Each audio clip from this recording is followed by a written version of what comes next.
So, the problem number 22 na tayo. So, the problem number 22 is y equal to secant x, secant 2x. So, paano yan?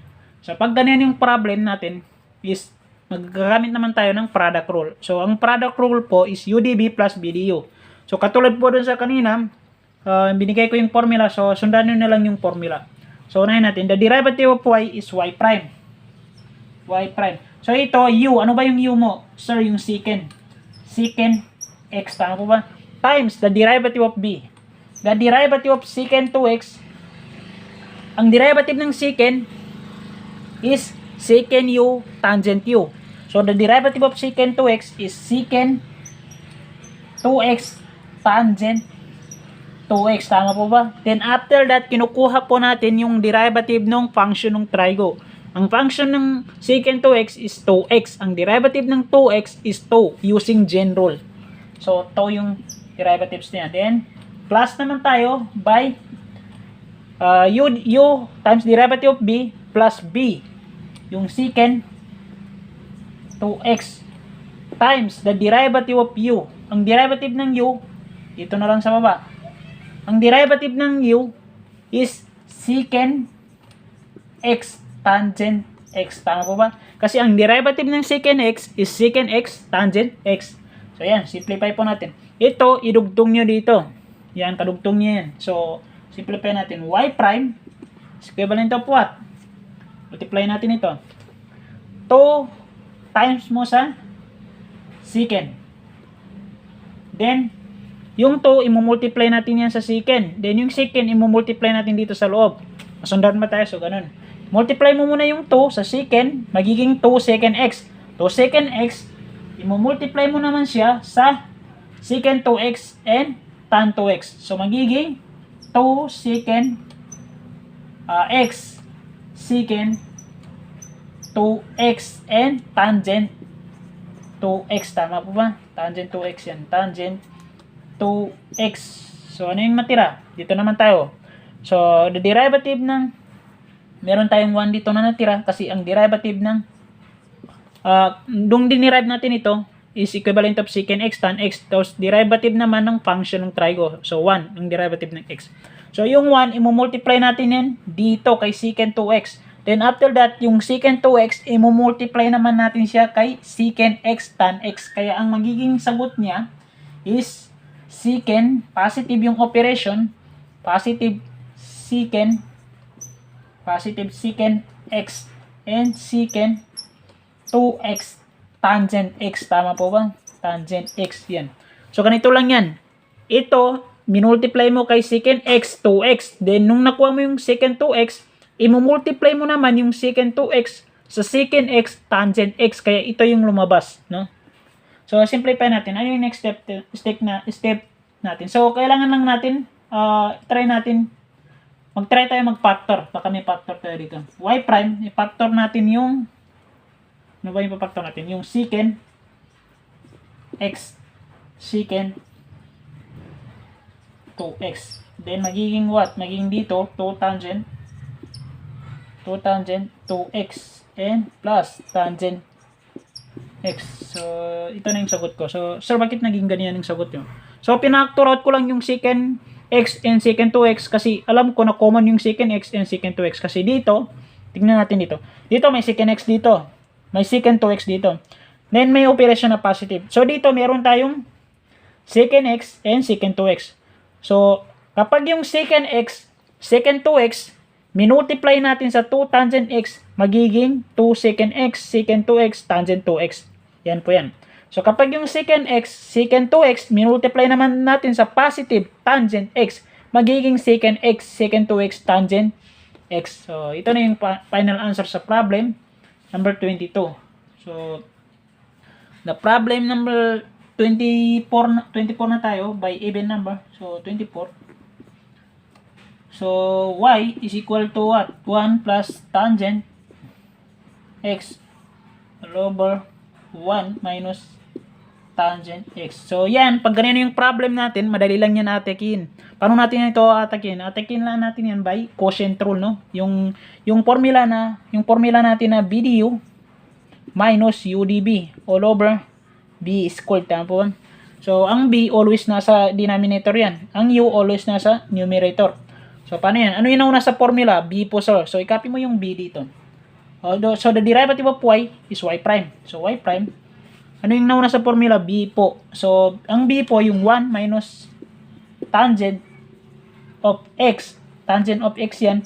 Multiply sa derivative of u. Ang derivative ng numerator mo. So, ang derivative ng 1 is 0. Ang derivative ng tangent x is secant 2x. So, sir, bakit naging secant 2x? Kasi ang derivative ng tangent dito sa formula number 3 is secant squared u.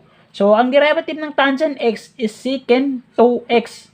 So, minus natin yan by u. Ano ba yung u natin? Yung 1 plus tangent x times sa derivative of b sa formula natin. Ano ba yung derivative ng denominator? Ang derivative ng 1 is 0.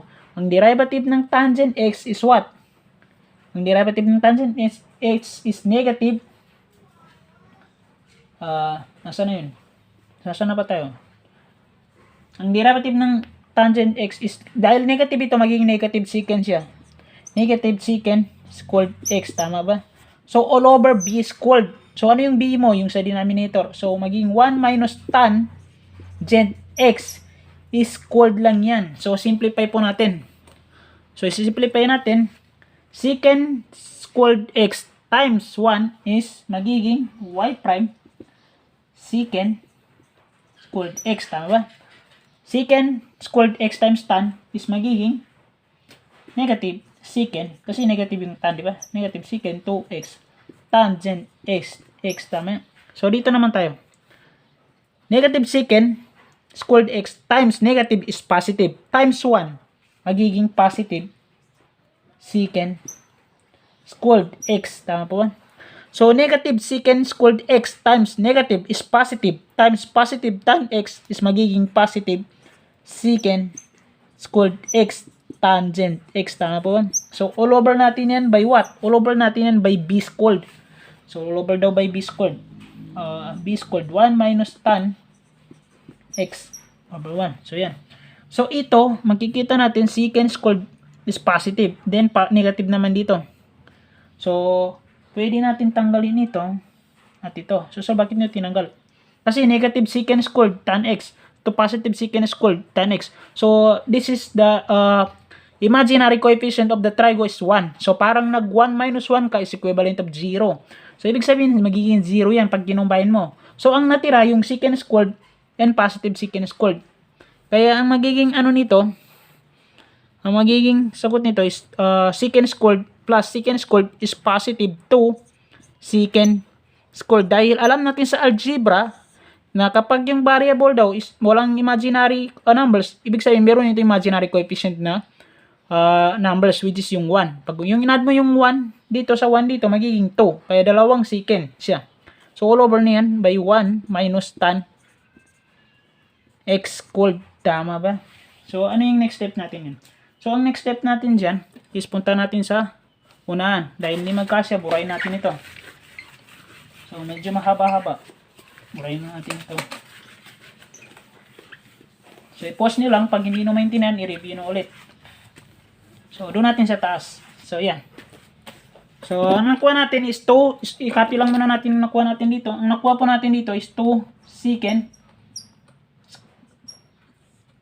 all over 1 minus tan x squared. So, yan po yung nakuha natin, di ba? So, burahin natin ito. Kasi mahaba-haba yan. So, burahin natin. So, yan po yung nakuha natin kanina, di ba? So, ang gagawin lang natin dyan is i-ano natin ito, i-isolate natin. So, sir, paano ba natin ito i-isolate? So, ang gawin lang natin is ito, ang gawin mo, ibaba mo yung 2. Ibaba mo yung 2. So, pag binaba natin yung 2, kukunin natin yung identities ng secant squared x.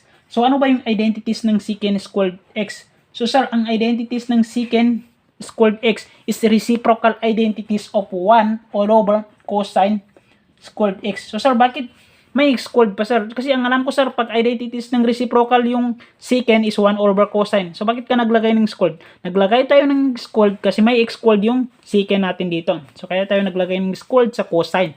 So, all over what? All over natin yan by 1 minus tangent x. So, magiging ganito yan. 1 minus, di ba, tan ito, tangent. So, ano ba yung identities ng tangent? So, ang identities ng tangent, sir, is quotient identities ng sine all over cosine. So, sine all over cosine yan. Sine x all over cosine x. So, lagyan natin ng quantity squared kasi may quantity squared dyan. So, simplify natin. So, paano natin ito simplify? So, kung alam nyo sa algebra, madali lang ito sinisimplify. So, by exponent mo lang yan by itself. So, the exponent of the 1 to the power of 2 is 1 pa rin yan. So, ito, magiging 2 na ito. So, magiging 2 yan, di ba? So, alam natin yan, magiging 2. So, ito, pag sinimplify natin, magiging 2. So, ito, cosine x by mixed number, cosine times 1. Lagay natin dito sa baba. Yung 2, copy lang natin ito. 1 all over cosine squared x, tama? So, all over cosine x times 1 is magiging cosine x po. Minus sine x, tama? All over what? All over cosine x. So, by quantity squared yan, di ba? By quantity squared. So, kapag sinimplify natin yan, magiging what? Magiging ano siya? Pag sinimplify natin yan, magkakaroon ng square dito. Magkakaroon din ng square dito. Di ba? Pag sinimplify natin yung 2, pag nilagay natin sa loob, so magkakaroon sila ng square. Pero dito, hindi mo natin isisimplify yung nasa gitna. Kasi mamaya gagamitin natin yun. Ang gagawin mo lang, isisimplify mo yung 2. Lagyan mo lang ng square dito, yung 2. So, pag nilagyan natin ng square yung 2, 3 division yan, no? 3 division. Pag 3 division yan, magre-reciprocal yan. Pag nag-reciprocal yan, yung cosine squared, magmo-multiply kay 1. Then, magdi-divide kay cosine. Kaya matatanggal ito. So, sir, bakit matatanggal? Kasi, tingnan niyo mabuti. Yung cosine, may exponent na 2x. Then, ito, yung cosine, may exponent na 2. Pag sinimplify mo yan gamit yung basic algebra natin, magre-reciprocal yan. Kasi division yan, no? Magre-reciprocal yan by multiplication.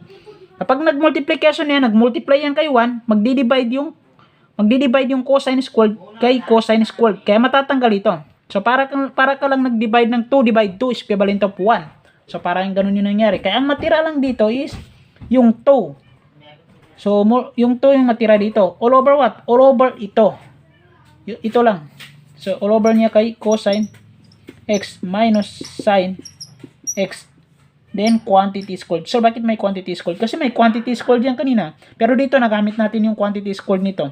Nilagay lang natin. Pero ito, hindi natin ginamit. Hindi natin ito ginalaw. So, yan po yung natira.